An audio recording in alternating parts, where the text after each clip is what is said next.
El tema de hoy, los sistemas de imputación de responsabilidad civil del Estado y el concepto de daño jurídico. En los sistemas de imputación de la responsabilidad del Estado encontramos los siguientes: la falla en el servicio, el daño especial, el riesgo excepcional, la ocupación por trabajos públicos y la responsabilidad por el acto administrativo. ¿Qué es la falla en el servicio? La falla en el servicio, o también se puede denominar una responsabilidad subjetiva, es la extralimitación, es el retardo, es el incumplimiento de las obligaciones o también el incumplimiento total o parcial, bien sea puede ser por ser que lo haga tarde o porque lo haga defectuosamente por parte de la administración. En cuanto a los tipos de fallas o la clasificación de falla del servicio, podemos observar que algunos doctrinantes nos traen una clasificación de falla por retardo, falla por omisión, falla por defectuoso funcionamiento de la administración, falla probada, falla presunta, falla anónima y falla relativa.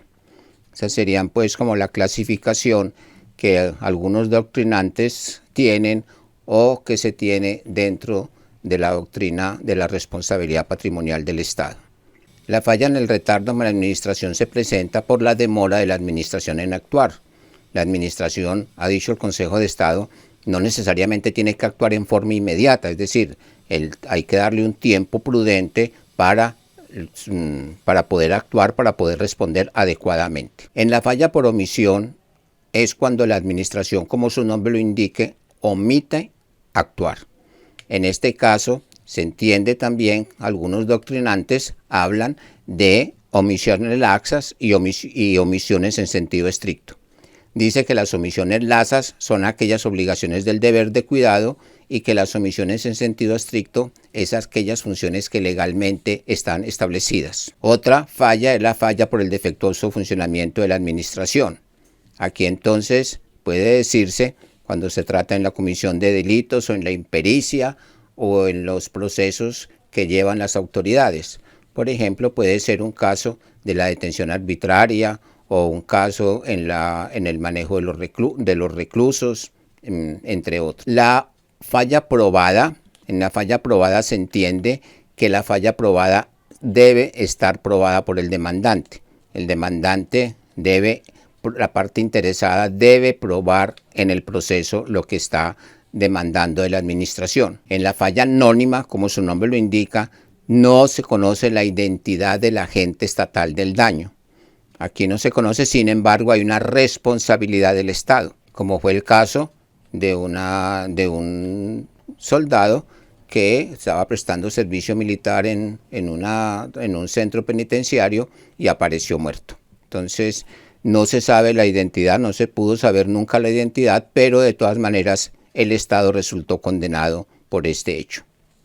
La otra es una falla relativa, que esta consiste en que, como su nombre lo indica también, nadie está obligado a lo imposible. La otra falla es la falla presunta. Aquí la carga de la prueba se invierte y es al demandado al que le compete probar que él no fue culpable y debe presentar también alguna de las causales de exoneración.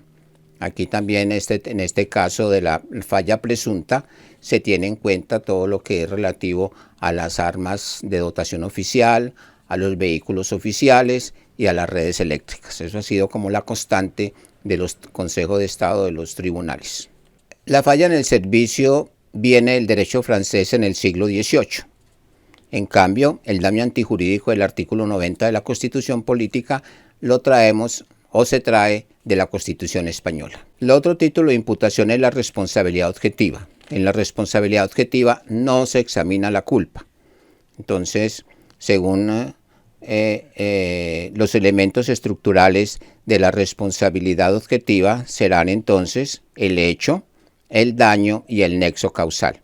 Aquí no tiene que demostrar usted la culpa de la gente. En este caso de responsabilidad objetiva, pues, tenemos los casos de los conscriptos, tenemos los casos de los reclusos, tenemos los casos de las armas de dotación oficial, tenemos los casos de redes eléctricas, entre otros. El otro título de imputación es el daño especial. Este daño especial tiene su fundamento en el artículo 13 de la Constitución Política en el rompimiento de las cargas públicas. Cuando a alguien le rompen las cargas públicas, todos los colombianos tenemos unas cargas públicas frente al Estado que cumplir. Pero cuando esas cargas públicas se rompen, entonces surge ese concepto de daño especial. El concepto de daño especial viene o en Colombia se tuvo por primera vez en un proceso en lo que estuvo involucrado el siglo. El otro sistema de imputación es el riesgo excepcional. Este riesgo excepcional, como su nombre también lo indica, es cuando el ciudadano se encuentra a riesgos expuestos por la administración pública o por el Estado, como es el caso en las instalaciones, vivir cerca de instalaciones militares o vivir cerca de instalaciones militares. Tiene su relación con las actividades peligrosas, como por ejemplo el manejo de armas de dotación oficial, la conducción de vehículos oficiales, entre otros. En el caso del riesgo excepcional, el Consejo de Estado ha dicho que el demandante lo único que debe probar es el hecho, el daño y el nexo causal. No necesariamente le toca probar la ocurrencia, pues basta comprobar la ocurrencia del hecho y solamente ese hecho. El otro título de imputación es la ocupación por trabajos públicos. La ocupación por trabajos públicos en Colombia está dada por la Ley 38 de 1918 y desde ese momento el Estado responde por la ocupación por trabajos públicos. Esto de la ocupación por trabajos públicos o estas demandas por ocupación por trabajos públicos fueron las primeras demandas que conoció el Consejo de Estado y que anteriormente era la Corte Suprema de Justicia en ese entonces quien dirimía todos los conflictos patrimoniales de responsabilidad del Estado, a excepción de la ocupación por trabajos públicos. Hoy en día pues pertenece al Consejo de Estado y la responsabilidad, según pues la teoría general, es una responsabilidad objetiva. El otro título de imputación es la responsabilidad por acto administrativo. En este tipo de imputación se deben examinar dos puntos especiales. Primero, que ese acto administrativo sea legal y segundo, que ese acto administrativo de una u otra manera viole el artículo 13 de la Constitución Política en cuanto a las cargas públicas, es decir, que crea un desmesurado, una anormal carga impuesta a un ciudadano. Estos pues son los sistemas de imputación en la responsabilidad patrimonial del Estado. Hay también por parte del Consejo de Estado una definición sobre un título de imputación consistente en la violación de los derechos humanos y del derecho internacional humanitario. El Consejo de Estado en sentencias ha dicho que al examinar el proceso dice no, aquí no hay una falla en el servicio, aquí no hay un daño especial, aquí no hay un riesgo excepcional, aquí lo que hay es una violación a los derechos humanos y al derecho internacional humanitario. Y en ese concepto, entonces, es como falla el proceso y condena a la nación a los pagos por el perjuicio sometido a ese ciudadano o a esos ciudadanos. El otro concepto es el daño antijurídico. Ahora bien, el daño antijurídico viene desde la Constitución española. Así como la falla en el servicio viene del derecho francés del siglo XVIII, acá la Constitución Política colombiana tomó de la Constitución española el concepto de daño antijurídico. Algunos tratadistas dicen que ya no se debe hablar de falla en el servicio, sino de daño antijurídico. Ese daño antijurídico lo examinó la Corte Constitucional en una sentencia C-333 de 1996, en donde habla y dice que ese artículo 90 de la Constitución Política es la cláusula general de competencia y ese daño antijurídico debe determinarse única y exclusivamente en el sentido interpretado por la Corte Constitucional al decir que aquí la administración no trata de examinar si el acto es lícito o ilícito, sino que se trata de determinar si hubo un daño patrimonial a algún ciudadano. Coloca el ejemplo que la administración en su andar o en el ejercicio de la función pública puede perfectamente causarle un daño a una persona, por ejemplo, por hacer una vía, por hacer un puente, y ahí la administración allí está actuando legítimamente. No hay ninguna ilicitud en ese hecho, pero que a la larga pues causa un daño a un ciudadano.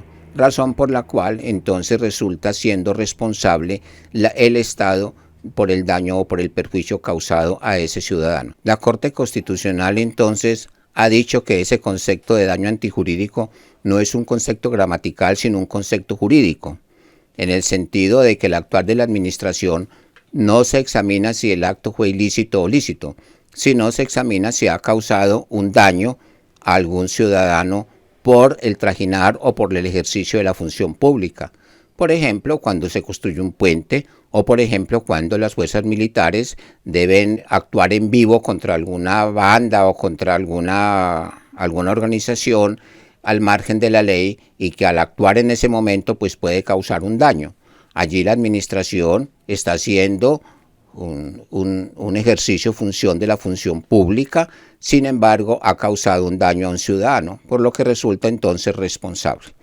La Corte Constitucional es clara en decir que ese concepto antijurídico es un concepto totalmente jurídico, meramente jurídico, aplicable al artículo 90 de la Constitución Política, y reitera que es la cláusula general de competencia de la responsabilidad patrimonial del Estado. Hasta pronto, comparte y suscríbase.